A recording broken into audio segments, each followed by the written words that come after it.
NDA సర్కార్ పన్నుల పేరుతో ప్రజలు నడ్డి విరుస్తోందన్నారు కాంగ్రెస్ నేతలు.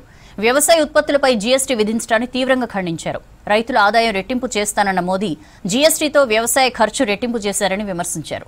ఢిల్లీ ఎన్నికల్లో గెలవడానికి బీజేపీ అడ్డదారులు తొక్కుతోందన్నారు ఆప్ చీఫ్ కేజ్రీవాల్.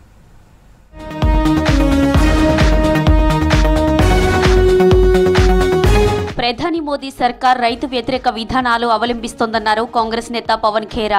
వ్యవసాయ ఉత్పత్తులపై జీఎస్టీ విధించడాన్ని తీవ్రంగా ఖండించారు. స్వతంత్ర భారతదేశంలో తొలిసారిగా వ్యవసాయ వస్తువులపై జీఎస్టీ విధించారన్నారు. రైతుల ఆదాయం రెట్టింపు చేస్తారన్న మోదీ హామీ ఏమైందని ప్రశ్నించారు. జీఎస్టీతో వ్యవసాయ ఖర్చు రెట్టింపు చేశారన్నారు. పేద మధ్యతరగతి ప్రజలపై జీఎస్టీతో పెనుభారం పడుతుందన్నారు పవన్ ఖేరా. जिस तरह से जीएसटी ने आम व्यापारी का, मध्यम क्लास का, उपभोक्ता का जीवन में एक तहस नहस कर दिया है, नुकसान हुआ है, किसान तक को नहीं बख्शा। जिस टैक्स को सरल होना चाहिए था वो टैक्स बहुत ज़्यादा कठिन भी है और निर्दयी भी है। इसलिए हम तो अब कहते हैं कि जीएसटी का फुल फॉर्म ही गब्बर सीतारमण टैक्स हो चुका है। 90 महीने जीएसटी को लागू हुए हैं और रोज नया सर्कुलर आता है। क्या ये सरल टैक्स माना जाएगा? ప్రధాని మోదీ సర్కార్ పన్నుల పేరుతో సామాన్యుల గొంతు నొక్కుతోందన్నారు కాంగ్రెస్ నేత సుప్రియా శ్రీనాథే. కేంద్రంలోని సూట్ బూట్ సర్కార్ ఆదాయపు పన్నును కార్పొరేట్ ట్యాక్స్ కంటే ఎక్కువ చేసిందన్నారు. రాబోయే కేంద్ర బడ్జెట్లోనైనా ప్రజలకు ఉపశమనం కలిగించాలన్నారు. జీఎస్టీ పేరుతో ప్రజల సంపదను లూటీ చేస్తోందని ఆరోపించారు. అగ్గిపెట్టె నుంచి పాప్కార్న్ వరకు అన్నింటిపైన జీఎస్టీ ఉందన్నారు. జీఎస్టీ వసూళ్లలో అధిక శాతం సాధారణ ప్రజల నుంచే వస్తోందన్నారు సుప్రియా శ్రీనాథే. और किसी भी आकलन से पहले टैक्स पर आज बात करनी जरूरी है, क्योंकि आजाद भारत में पहली बार सूट बूट की नरेंद्र मोदी सरकार ने इनकम टैक्स को कॉर्पोरेट टैक्स से ज्यादा कर दिया है।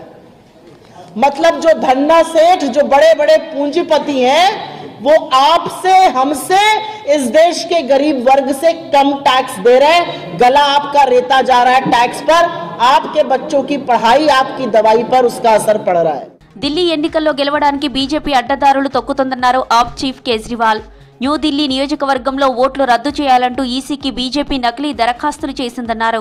అప్లికేషన్లోని అడ్రస్ సంప్రదిస్తే ప్రజలు ఎలాంటి దరఖాస్తు చేయలేదని తేలిందన్నారు.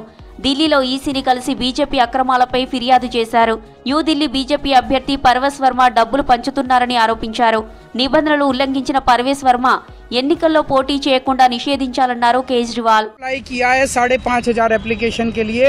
उन 89 में से 18 लोग आए इलेक्शन कमीशन, 18 के 18 लोगों ने कहा कि हमने एप्लीकेशन नहीं दी।